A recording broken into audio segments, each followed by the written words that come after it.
Thoughts are the language of the brain, feelings are the language of the body. And how you think and how you feel creates your state of being. Nobody changes until they change their energy. The moment you start feeling whole in gratitude, your healing begins. The moment you start feeling abundant, you're generating wealth. The moment you're in love with yourself and in love with life, you're going to attract your success. Well, I think for some of us to wake up, we need a wake-up call. I was in a triathlon in Palm Springs, California. I was on the biking portion of the race. A four-wheel drive vehicle catapulted me out of my bike, and I wound up breaking 6 vertebrae in my spine. I just made a deal with myself that if I was ever able to walk again, I'd spend the rest of my life studying the mind-body connection and mind over matter. We're talking about your nervous system becoming the greatest pharmacist in the world.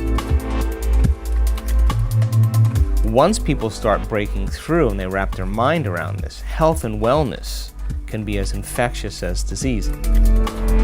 So I would love to see the world more loving, more peaceful, more healthy. Because when you believe in yourself, you believe in possibility. And when you stop believing in possibility, you stop believing in yourself.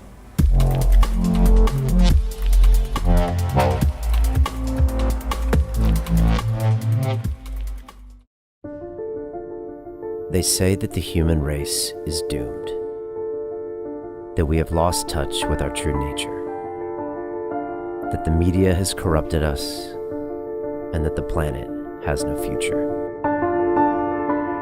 I disagree.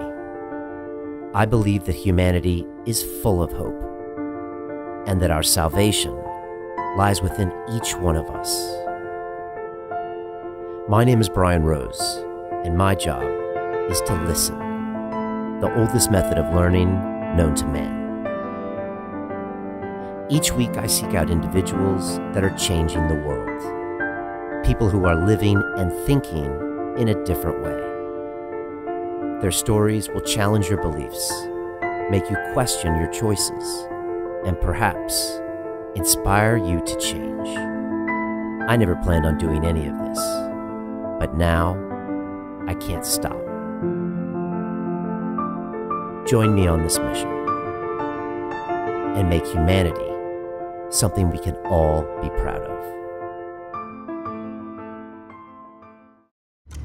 It's time for you to man up, to once and for all tell your mind who the fuck is boss. I need a fucking answer. What's it gonna be?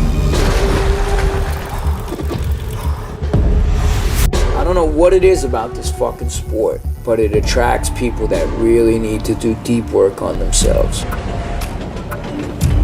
I failed in this city. All these bad memories. I never really felt like I gave a fuck about me or my life. I almost killed myself, like. Think about something that is going to drive you when it really hurts. Some kind of demon you want to fight.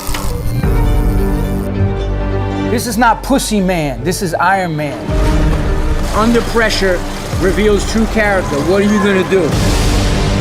You gonna be in Chattanooga, May 20th or what?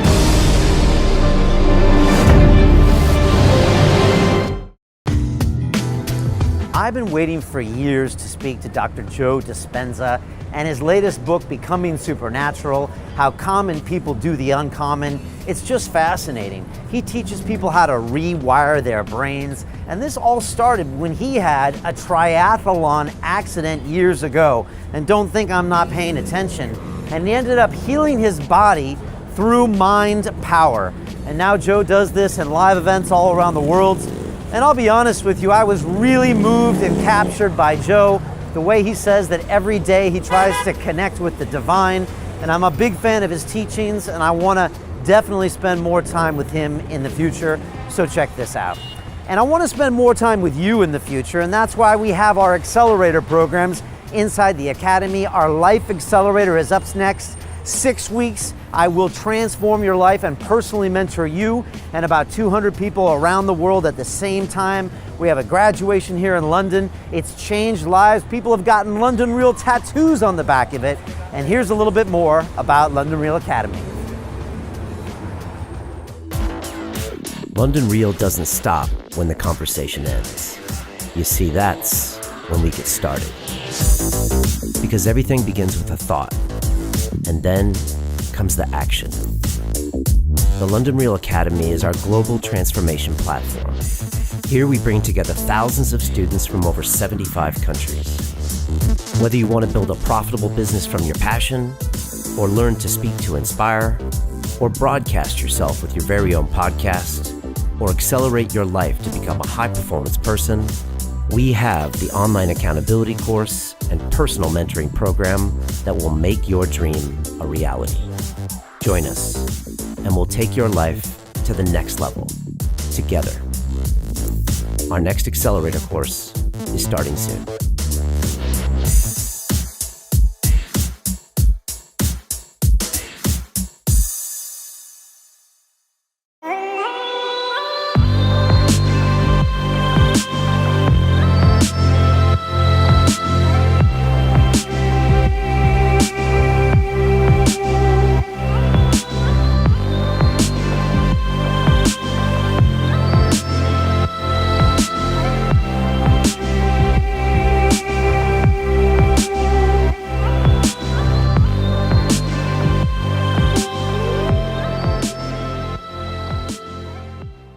This is London Real. I am Brian Rose. My guest today is Dr. Joe Dispenza, the New York Times bestselling author, international lecturer, researcher, and educator.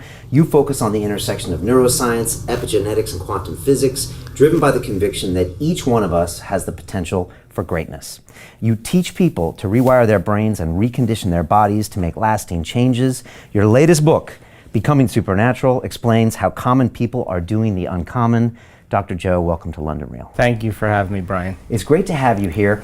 I'm curious, when you're taking that plane and you're landing into London, what's the kind of vibe or feel you get from this city, the people here, the energy? What do you get? Well, there's two cities. I mean, I travel all over the world. I mean, there are two cities to me that have the unique quality that when you land, you feel like you're part of the city. And it's New York and London, because so many people are from somewhere else besides London or even the UK that you're immediately taken up and you're included as part of the culture. So it's a great place. There's a great energy here. We've done several events in London, and we've had close to 50 different cultures in our events. So a lot of diversity, and I think people are really hungry to really try it out, to apply it. Has this place changed over the years? Yeah, for me, I mean, I was coming here a little over 25 years ago, and wow, the cuisine is amazing now. I mean, you can get great food. I think, but mostly I think it's happening around the world. I think people are waking up because of information, and I think that in an age of information, ignorance is a choice, and so many people, by gathering information, are becoming empowered, and they're making better choices for themselves. And not only is it happening in the UK, but it's happening all around the world. Do you feel like you get different types of questions or different attitudes, say, in the UK and Europe than US or Asia? There was a stronger distinction 15, 20 years ago when you went to different countries or different cultures, because each culture had its unique environmental impression. For example, the Germans, when we did events in Germany 25 years ago, they wanted to know the 7 functions of the hippocampus from the most important to the least important. They were very into knowledge and philosophy and information. Take a culture like the Italians. They could care less about the knowledge, they just wanted the experience. And because of globalization, because information is connecting so many people, you're seeing kind of a dissemination of that uniqueness, and more people are more connected. So you see the Italians studying and wanting knowledge, you see the Germans wanting experience, you see cultures beginning to merge a little bit more. So I think that there's a nice change that's going on because of information. I want to talk about some of your work for the last 30 years. I want to talk about the book, but first I want to ask you about something that happened in 1986. And the reason this means a little bit more to me is because on May 20th, in 37 days, I'm doing my first Ironman race. And I've been challenged to do it. I've been training, but I've never actually had that experience where I'm going to jump in the water with 3,000 people and bike and then run. And, you know, look, I'm excited, but I'm also not sure what's going to happen. Yeah. But I don't think you would be sitting here in this chair unless you went out for a similar triathlon back in '86, and it's an important part of your journey. I was wondering if you could tell us what that was all about.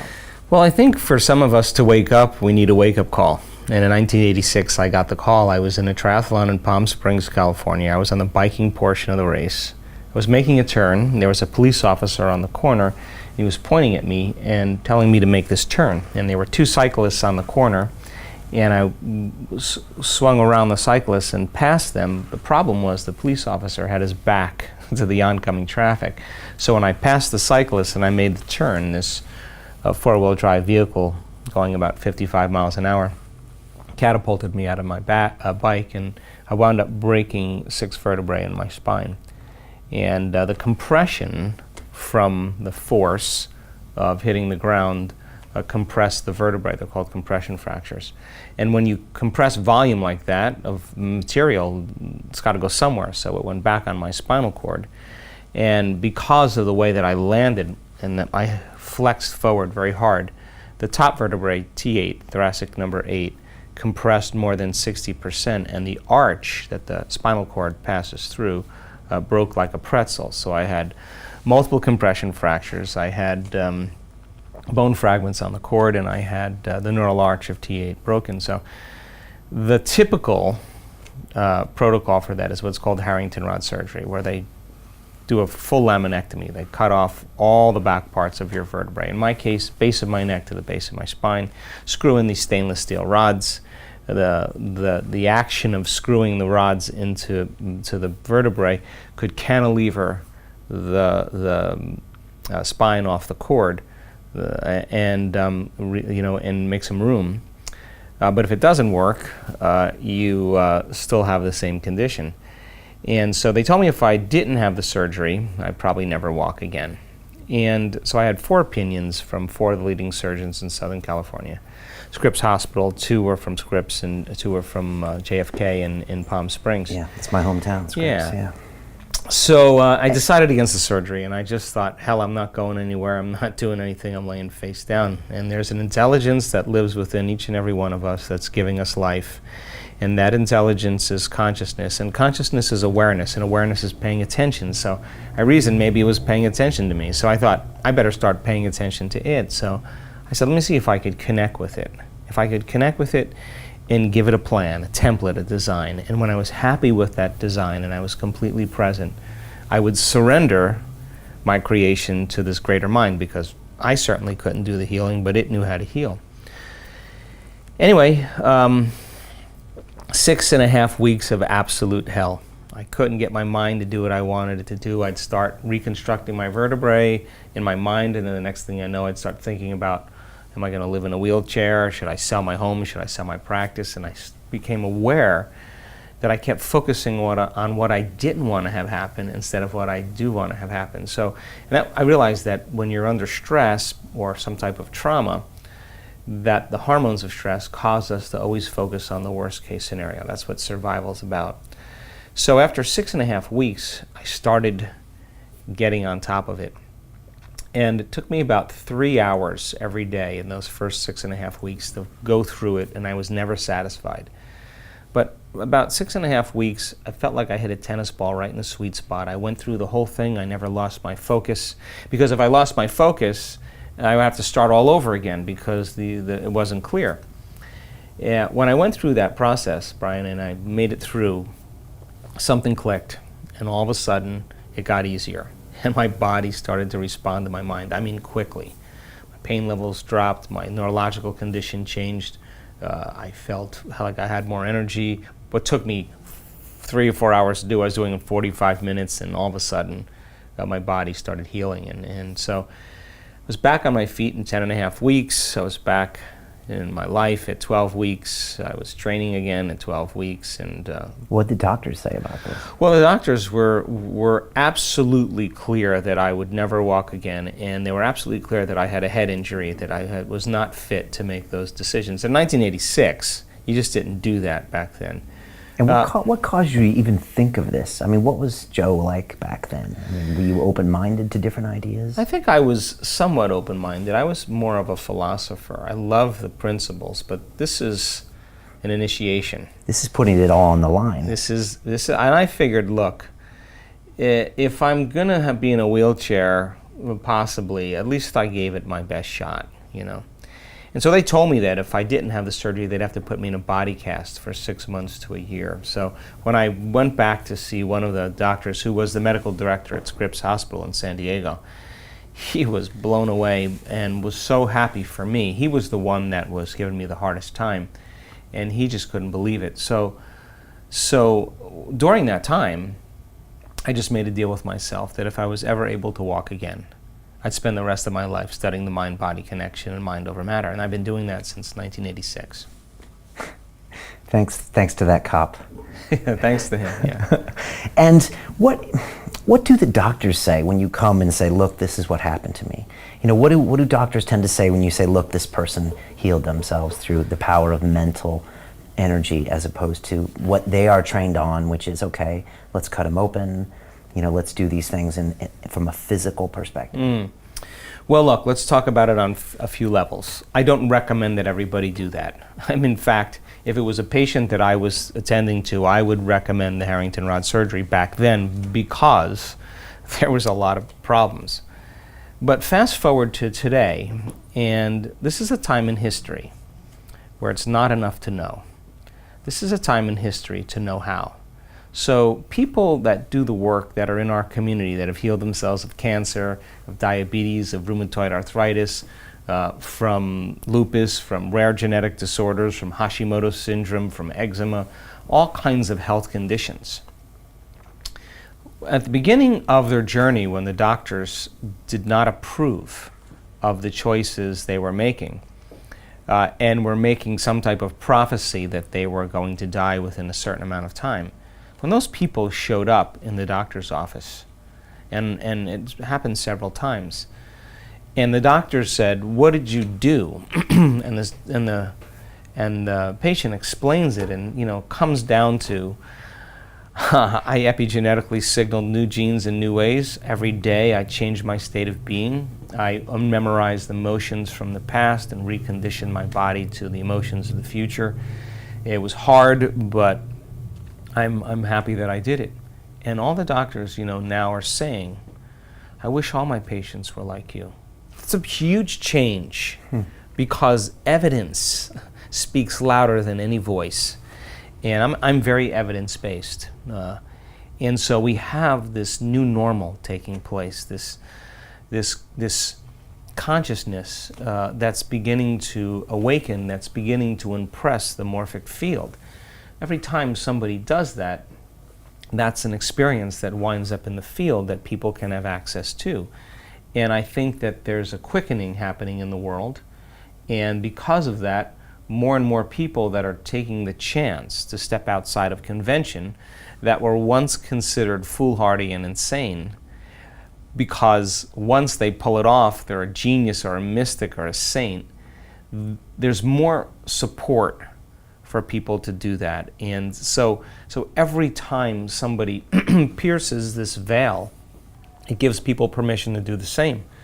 So you have to see what that looks like, because on the stage in an event that we have, I call somebody up on the stage that was diagnosed with breast cancer, colon cancer, diagnosed with esophageal cancer, I can go down the list, and they stand on the stage and they tell their story.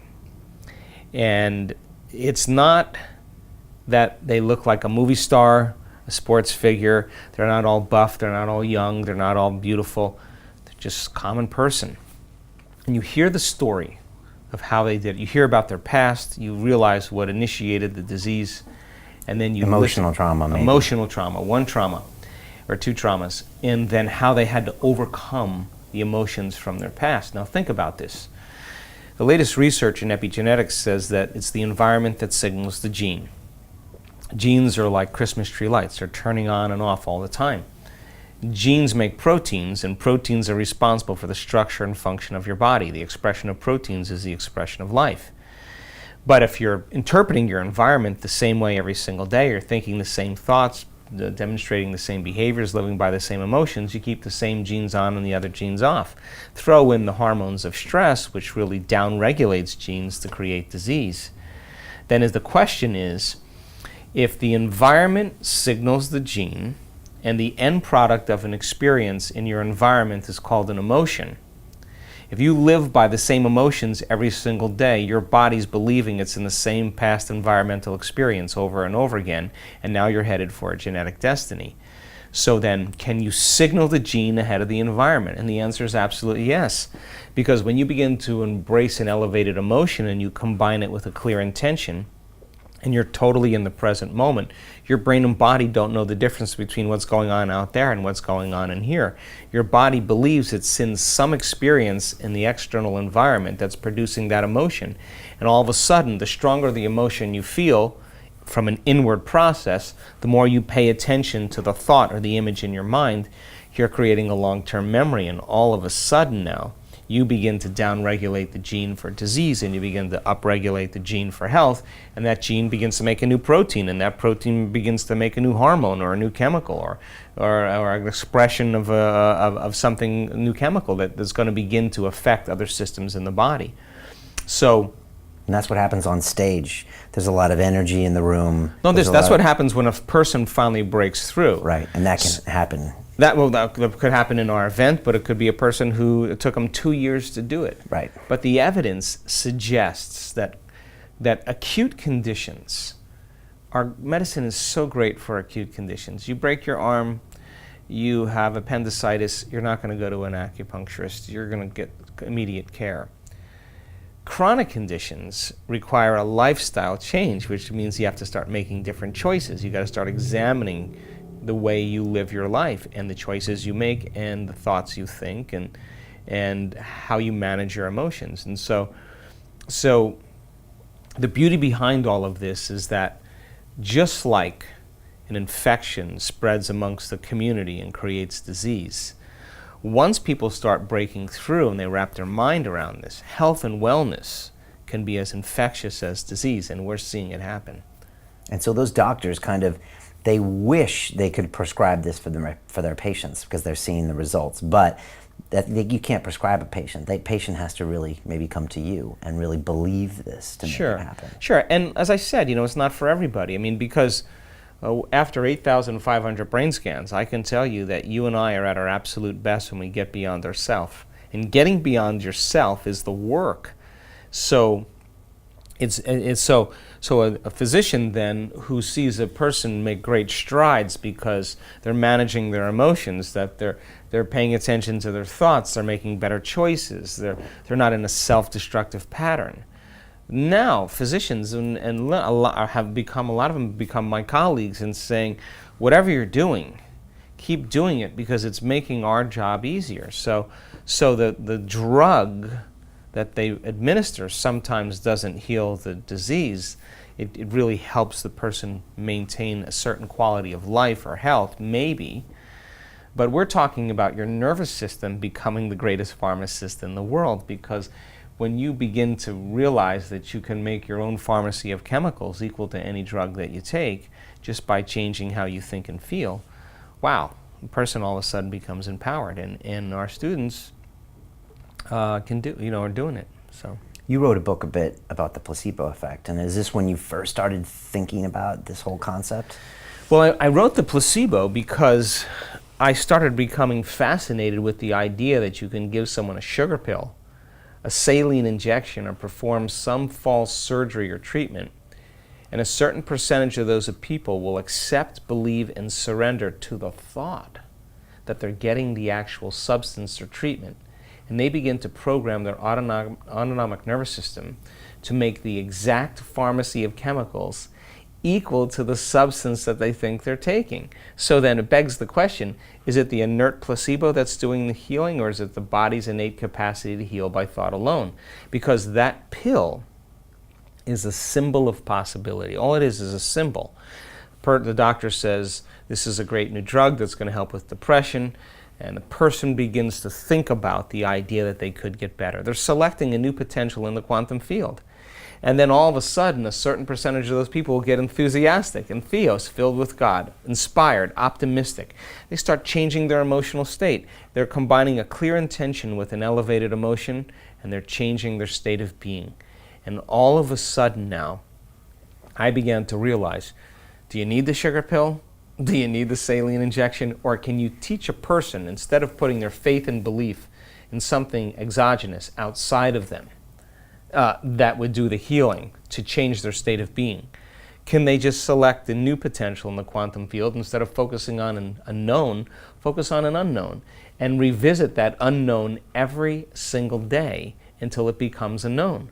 And all of a sudden, you'll see people's depression go away, their anxiety go away, and they're not using the placebo any longer. They're healing by changing their internal states. And so that's when we started seeing those changes taking place. Before I wrote the placebo, it was a landslide. So that's when I started measuring, doing all the brain scans and the HRV monitors and the genetic tests and the immune system tests and the telomere tests, because we now know that it's possible. And so person doesn't need the exogenous or external substance. They can move into a state of being without it. So I thought, once I understood the mechanics of the placebo, I could teach this process even better, and in fact, you can. And the medical community kind of acknowledges that it's an incredible effect. I remember I saw a 60 Minutes show on this like 5-6 years ago, and they were like, yeah, it's amazing. And then they never seem to go beyond that. Yeah. It always just seems to be this weird mystical unknown, and then the medical community goes back to what they do. Sure, well, you can't do a study right now, any drug-related study, without having a triple-blind placebo test. And placebos, just so you know, they range from working anywhere from 10% to 100%. Imagine that. So, in a depression study, as an example, 83% or 81% of the people in a depression study that are given a placebo heal as well as the people that are given the actual antidepressants. Now, there's brain scans to show changes in their brain before and after. It means then they're making their own pharmacy of antidepressants by thought alone. And it took them 6 weeks, 8 weeks of taking that placebo every single day. Now, this is an important point, because most people think, oh, I did the exercise or the meditation once and my conditions should go away. Well, even in the depression study, 6 to 8 weeks of taking a placebo. Every time they take the placebo, they remind themselves that they're going to get better. They change their emotional state. Sooner or later, that becomes their new state of being. May take people 6 to 8 weeks of doing the work every single day where they start noticing significant changes in their health. So I'm a pragmatist. And if you're telling me something that's science-based, the question that I ask is, how am I going to apply this to my life? So as people begin to gather this information, I now know that every time we learn something new, we're making new connections in our brain. That's what learning is. If people can understand the understanding of the new sciences, quantum physics, neuroscience, neuroendocrinology, psychoneuroimmunology, the mind-body connection, epigenetics, all of those sciences point the finger at possibility. And if I can instruct them in a way that they begin to piece together the model, when I feel like we're at a certain point where the comprehension is right, if they can turn to the person next to them and explain it in the workshop, if they can't explain it, it's not wired in their brain. But if they can explain it, they're beginning to install the neurological hardware in their brain in preparation for an experience. So then if I can set up the conditions in the environment and give them the proper instruction and allow them to surrender enough into the present moment, a certain percentage of those people are going to get their behaviors to match their intentions. And when they do, they're going to experience something new. And the experience then is going to produce an emotion, and they're going to feel unlimited, and they're going to feel whole, they're going to feel invincible. And the moment they feel that emotion, now they're teaching their body chemically to understand what their mind is intellectually understood. Now they're embodying the truth of that philosophy by initiating it, which means if you've done it once, you should be able to do it again. And if you can repeat the experience over and over again, you'll begin to neurochemically condition your mind and body to begin to work as one. When you've done something so many times that your body now knows how to do it as well as your mind, now you're mastering that philosophy, and now you're in a new state of being. So we have to go from philosopher to initiate to master, from thinking to doing to being. And once you get to that point where it now becomes innate in you, becomes who you are, then you've memorized an internal state independent of the conditions in your external environment. That's when you begin to master your environment or master your life. And yeah, we're swimming upstream. It goes against convention, it goes against beliefs.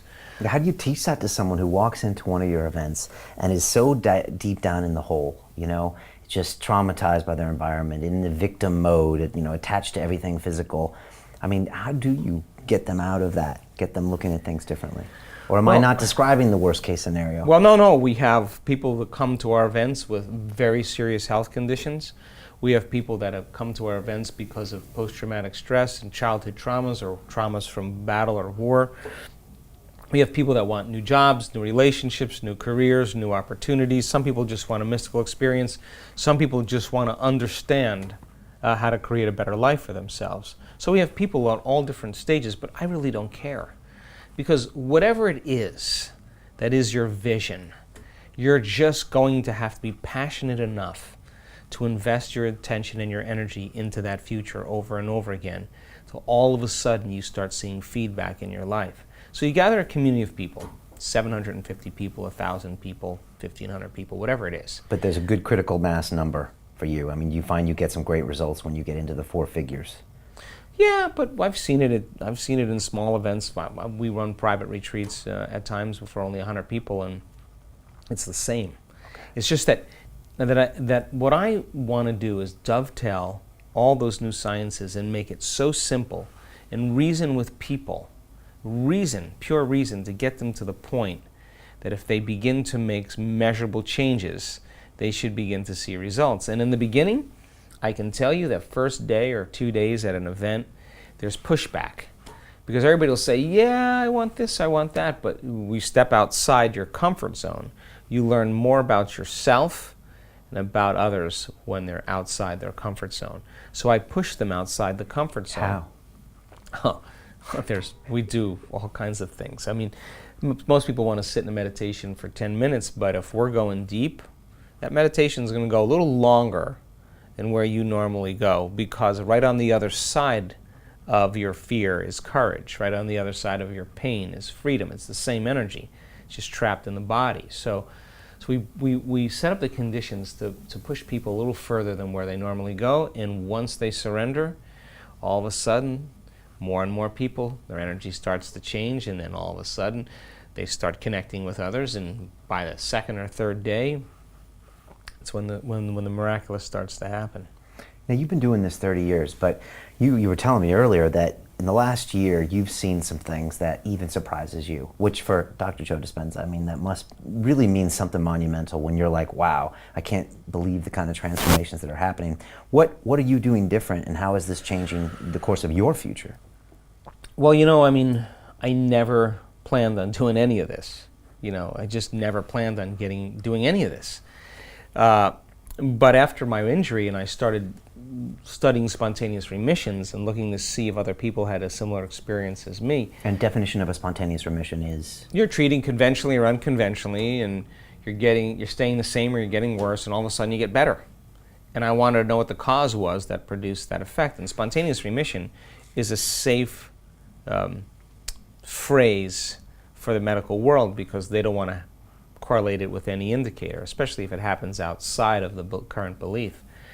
So when I studied spontaneous remissions, I traveled to 17 different countries and started asking some really important questions that people had breakthroughs and healed. And I wrote a book about it, and then when I realized what the common things were, I thought, well, if it had worked on sick people, it should work on well people. And so we started teaching seminars and events. So fast forward now, when we started seeing people in our events start healing in a weekend workshop, like tumors shrinking by 40%, hearing coming back. I mean, crazy stuff that you just, for me, I could go with it, but I was like, they got to be signaling genes in order to do this. So then I thought, okay, let's measure. So then I gathered a group of scientists and researchers, and we started doing these advanced workshops. And you know, we measured everything. We measured brain waves. We've measured HRV, you know, heart rate monitors. We've measured the energy of the room, the energy around people's bodies, the energy centers of their bodies. We've measured immune response. We've measured neurotransmitters. We've measured gene expression, gene regulation. We've measured telomere lengths. And in every single experiment that we've done around measuring our students in these 4.5-day events, what we call advanced workshops, we made history because we started seeing things that were just uncommon. So That even surprised you. well, this is where it gets weird. So because I said, I understand that, I can see how that could happen, but then I realized that when we were doing 4-day events, like on that Saturday or Sunday when the event was ending, I was like, my goodness, everybody is totally broken through. The energy is amazing. People are super free. What if I had them for 3 more days? So I changed the whole model this year, and now all the weekend workshops are on an online course. They're called progressive workshops. I don't teach the 4-day advanced workshops. I teach the week-long advanced workshops. So now we've done 2 advanced week-long advances. And you know, people standing in front of a camera, I didn't even see these people, start talking about their disease or their condition, and in one instant in those events, people stepping out of wheelchairs. We had 3 people in our last week long step out of a wheelchair. Now, I was very, very surprised in witnessing this. People, you know, that came with crutches and, you know, 2 crutches or walking without crutches with peripheral neuropathy where they couldn't feel their feet, spinal cord injuries.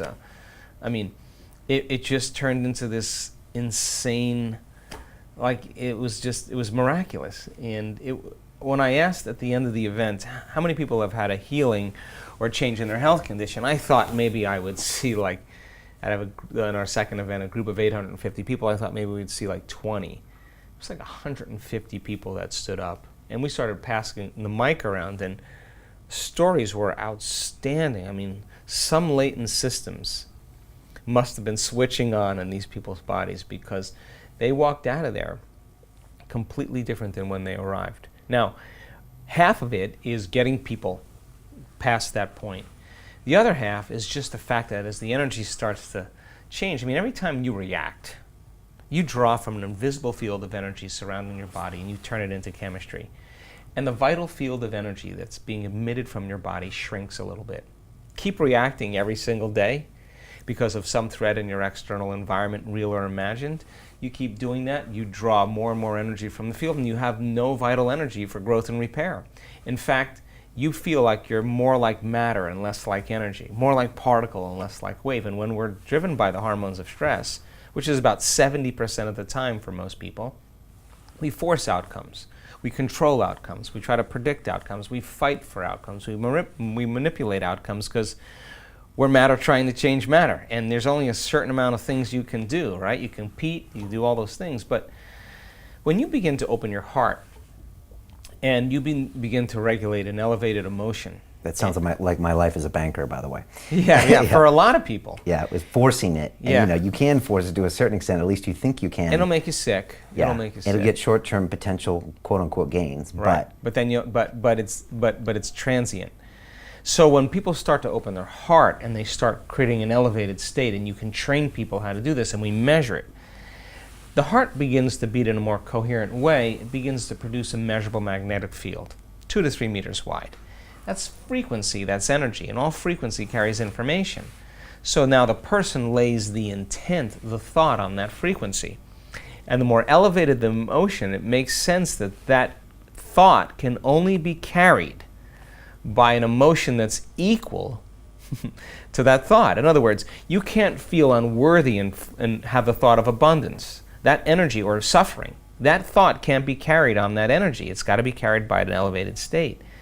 So, as you're sitting next to a person who's breaking free and opening their heart and giving up guilt for joy, giving up fear for courage, whatever it is, and they're regulating those states, and I'm sitting next to you, and our fields begin to interfere, all of a sudden, if you're coherent and I'm coherent, we're going to create a bigger wave. The higher the amplitude, the higher the energy in the room.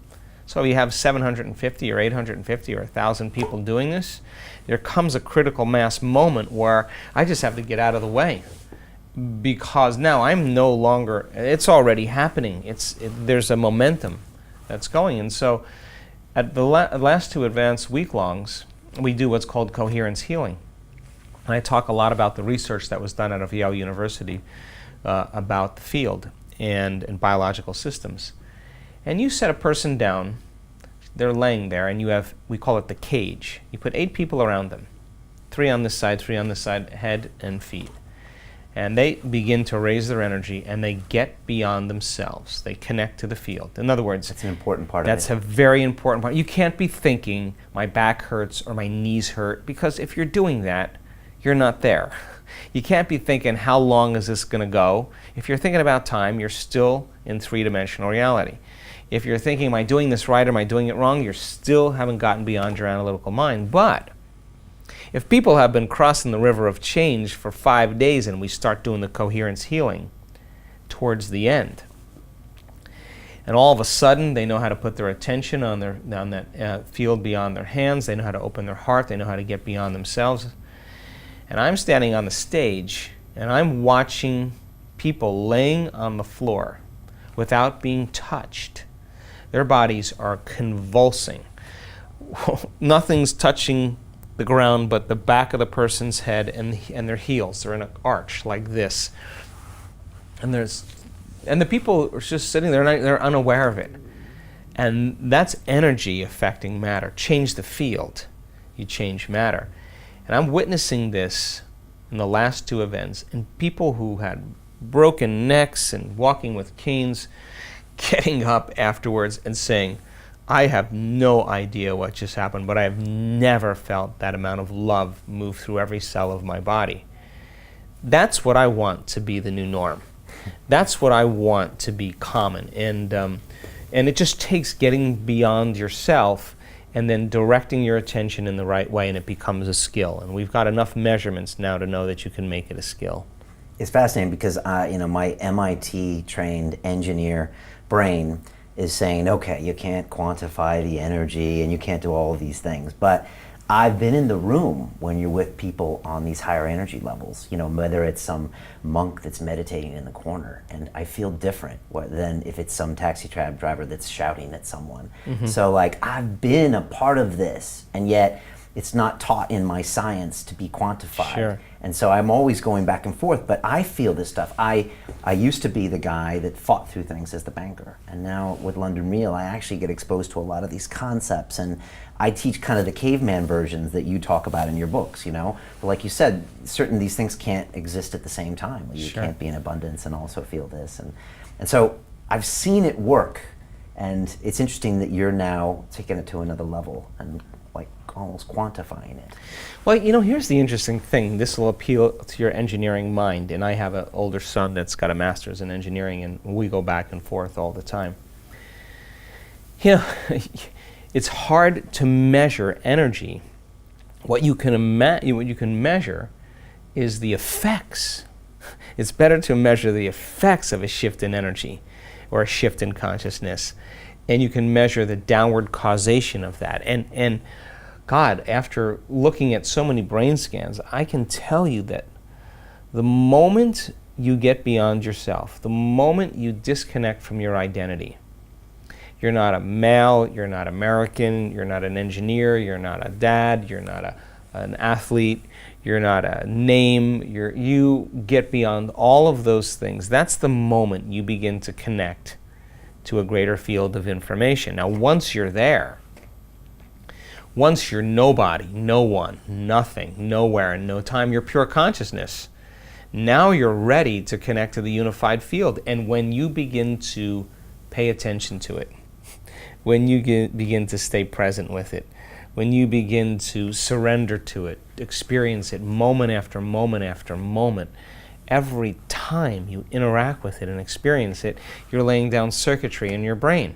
Why is that important? Because the next time you do it, you have the circuits in place to perceive more of it. And if you pay attention and you unfold deeper into it, you'll experience more of it, which means you'll lay down more circuits. And all of a sudden, as you begin to connect to the unified field, you're connecting to a field of information and energy.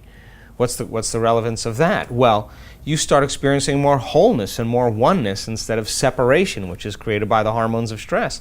The more you live in stress, the more you become a materialist and you define reality with your senses, because it's important to define reality with your senses when you're in survival. Right. So the more you're living by your senses, the more you're believing you're an object in local space and time, and I'm an object in local space and time, and we have some things in common, so we're kind of connected, but God forbid you look differently, or I didn't know anything about you, I'd experience more separation. Well, the moment you get beyond all of that and you're connecting to a unifying field of interconnectedness that's governing everything material, you're going to start to feel the consciousness of everybody, of everyone, of everything, of everywhere, and every time.